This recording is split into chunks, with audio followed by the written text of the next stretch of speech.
Power star Pawan Kalyan నటించిన హరిహర వీరమల్లు ఈ సినిమాకు సంబంధించి థర్డ్ సింగిల్ లేటెస్ట్గా బయటకు వచ్చింది. అసురు వాహనం అని ఆ పాటకు టైటిల్ పెట్టారు. ఈ పాటలో సాలిడ్ పవర్ఫుల్ వైబ్రేషన్ ఉంది. కీరవాణి గారు ఎంత మనసు పెట్టి ఇష్టంగా ఆ పాటను కంపోజ్ చేశారు. ఆ పాటకు సంబంధించి ప్రతి అణువులోనూ కీరవాణి గారు ఎంత శ్రద్ధగా చేశారో కనబడుతుంది, మనకు అర్థమవుతుంది. ఇది ఒక సూపర్ మోటివేషనల్ వైబ్రేషనల్ సాంగ్ అని చెప్పవచ్చు. అది పౌరుషాన్ని ఉత్తేజపరుస్తుంది, వీరత్వాన్ని తట్టి లేపుతుంది, పరాక్రమానికి స్పెషల్ ఎలివేషన్ ఇస్తుంది. సాంగ్ అంతా కూడా సూపర్ అంటే సూపర్ ఉంది భయ్యా. బేసిక్గా అదే ట్యూన్లోనే ఒక మ్యాజిక్ ఉంది. చిన్నగా మొదలుపెట్టారు, స్లోగా ఇంజెక్ట్ చేసుకుంటూ వెళ్ళారు. చివరికి వచ్చేటప్పటికి మామూలు ఇంపాక్ట్ లేదు భయ్యా, బ్లాస్టింగ్ ఇంపాక్ట్ ఇచ్చారు. ఆటం బాంబ్లా పేలినట్టే ఉంది. అంత బాగా కంపోజ్ చేశారు, అంత బాగా డ్రైవ్ చేశారు ఈ పాటని. మనం పాట వినడం మొదలుపెట్టినప్పుడు నార్మల్గానే అనిపిస్తుంది. వినే కొద్దీ, ఆ పాటలోకి వెళ్ళే కొద్దీ మనలో కూడా కనపడిన ఆవేశం మెల్లమెల్లగా మొదలయ్యి పాట చివరికి వచ్చేటప్పటికి కట్టలు తెంచుకుంటుంది. అంత విశేషంగా ఉంది ఆ పాట. ఆ పాట వినేటప్పుడు మనకు కూడా ఏదో ఒక ఆయుధం ఇస్తే రెడీ అయిపోతాం. అవతల పక్క ఎంత పెద్ద శత్రువు ఉన్నా సరే వెళ్ళిపోతాం ఫైట్ చేయడానికి, కుమ్మి అవతల పాడేస్తాం. అలాంటి మోటివేషన్ ఇస్తుంది ఆ పాట. అందులో అలాంటి పవర్ ఉంది, మామూలుగా లేదు. అసలు ఈ పాట ఏంటంటే పవన్ కళ్యాణ్ కూడా చెప్పారు, ఎప్పుడైనా నాలో పౌరుషం తగ్గింది అనిపిస్తే ఆ పాట వింటాను. అది నిజం, 100% నిజం. అది ఎవరైనా సరే కాస్త డిప్రెషన్లో ఉన్నా, నేనేమి సాధించలేదన్న ఫీలింగ్ వచ్చిన ఈ పాట వింటే వస్తుంది ఊపు. వేరే రకంగా ఉంటుంది భయ్య, మనల్ని గట్టిగా ఉత్తేజపరుస్తుంది, ఉరుకులు ఎత్తిస్తుంది. అలాంటి విశేషం ఉంది ఈ పాటలో. కాకపోతే స్వచ్ఛమైన తెలుగు ఉంది. పదాలు కొంచెం కఠినంగా ఉండవచ్చు, వాటిని అర్థం చేసుకుంటూ ఈ పాటను ఎంజాయ్ చేస్తే ఖచ్చితంగా వేరే రకమైన ఎక్స్పీరియన్స్ వస్తుంది. పదాలని అర్థం చేసుకోవాలి, ఎమోషన్కి సరిగ్గా సరిపోతుంది. ఎమోషన్ స్ట్రాంగ్గా ఉంటే ఎమోషన్కి ఇవ్వాల్సిన కిక్ ఇంపాక్ట్ ఇస్తుంది.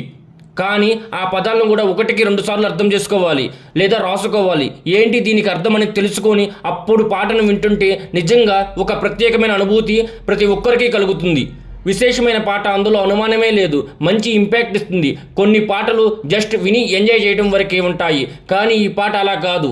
ఈ పాట ఉత్తేజాన్ని, ఉత్సాహాన్ని, ఆవేశాన్ని, అవసరమైన ఆవేశాన్ని మేలుకొలుపుతుంది ప్రతి మనిషిలోనూ.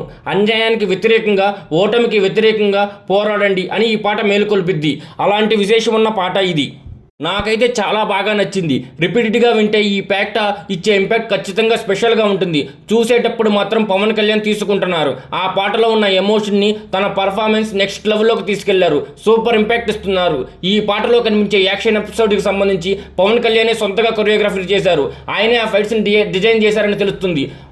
పాట వింటూ పవన్ కళ్యాణ్ చేస్తున్న యాక్షన్ పార్ట్స్ని చూస్తుంటే మంచి ఊపు వస్తుంది భయ్య. ఇక సినిమాలో పాట ప్రాపర్గా రన్ అవుతున్నప్పుడు ఖచ్చితంగా ఒక స్పెషల్ ఎక్స్పీరియన్స్ని తీసుకుంటాం.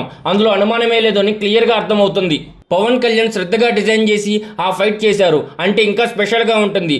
పవన్ కళ్యాణ్ ఫ్యాన్స్కి స్పెషల్ ఫీస్ట్ ఉంటుంది, అందులో అనుమానమే లేదు. పవన్ కళ్యాణ్ కూడా ఈ పాటకు సంబంధించి ప్రత్యేకమైన అభిమానంతోనే ఉన్నారని చెప్పుకోవాలి. ఆయన కెరియర్లో ఇది ఒక పీరియాడిక్ యాక్షన్ డ్రామాలో నటించడం ఇదే ఫస్ట్ టైం. ఇలాంటి పీరియాడిక్ ఫిలిమ్స్ అవసరం. మన పెద్ద హీరోలు చాలా తక్కువ చేస్తున్నారు. ఎవరో ఒకళ్ళు ఇద్దరు తప్పించి, రాజమౌళి లాంటి డైరెక్టర్ పూనుకుండి తప్పించి ఎవరో ఒకరు గట్టిగా ట్రై చేయట్లేదు.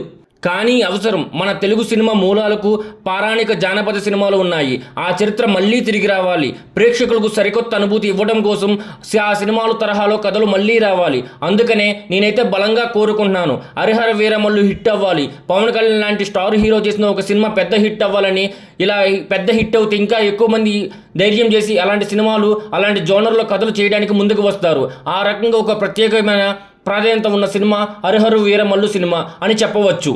17వ శతాబ్దంలో హరిహర వీరమల్లు ఔరంగజేబుకు ఎగైనెస్ట్గా ఫైట్ చేశాడు. అలాగే మొఘలాయుల దగ్గర ఉన్న కోహినూరు వజ్రాన్ని సొంతం చేసుకోవడం కోసం అతను రకరకాలుగా ప్రయత్నం చేశాడని వినబడుతున్నాయి. కథకు సంబంధించి కొన్ని విశేషాలు, అవి యాస్టీస్గా సినిమాలో ఉంటాయో లేదో తెలియదు, కానీ కొంతవరకైతే ఈ నేపథ్యం అనే అర్థమవుతుంది. జూన్ 12న రిలీజ్ అవుతుంది హరిహర వీరమల్లు.